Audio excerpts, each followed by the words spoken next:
Elective और emergency surgery में फर्क क्या है? इलेक्टिव होती है प्लान्ड सर्जरी। इसका मतलब जब पेशेंट ओपीडी आते हैं हमारे पास, हम ब्लड टेस्ट करते हैं, उनका हार्ट का चेकअप, गुर्दों का चेकअप, फेफड़ों का चेकअप करके जो भी प्रॉब्लम्स है दवाइयों से ठीक करने के बाद जब पेशेंट की बेस्ट पॉसिबल हेल्थ होती है तब सर्जरी करते हैं ताकि बेस्ट पॉसिबल रिजल्ट्स आए।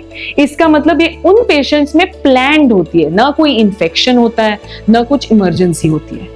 बट इमरजेंसी सर्जरी तब करते हैं जब इतनी इन्फेक्शन फैली होती है कि अगर वो सर्जरी न करे थोड़े ही घंटों में तो पेशेंट की जान को खतरा हो सकता है।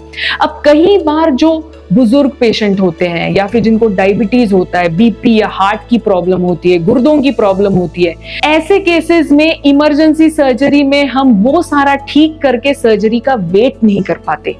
ये सारी चीजें दवाइयों से उसी टाइम पे 2 घंटे 3 घंटे जितने भी टाइम है हमारे पास उसमें ठीक करके पेशेंट को रिस्क लेके सर्जरी करनी पड़ती है। अब इमरजेंसी में इसी वजह से सर्जरी के बाद थोड़ा बहुत इलेक्टिव सर्जरी से ज्यादा रिस्क होता है।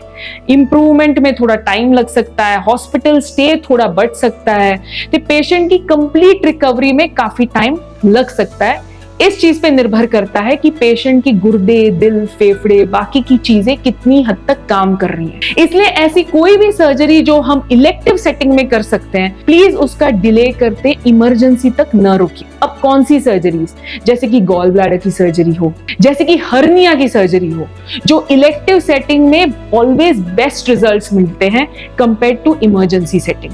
तो ऐसी कोई भी आपको प्रॉब्लम आती है, प्लीज प्रेग्मा आके अपनी जांच करें।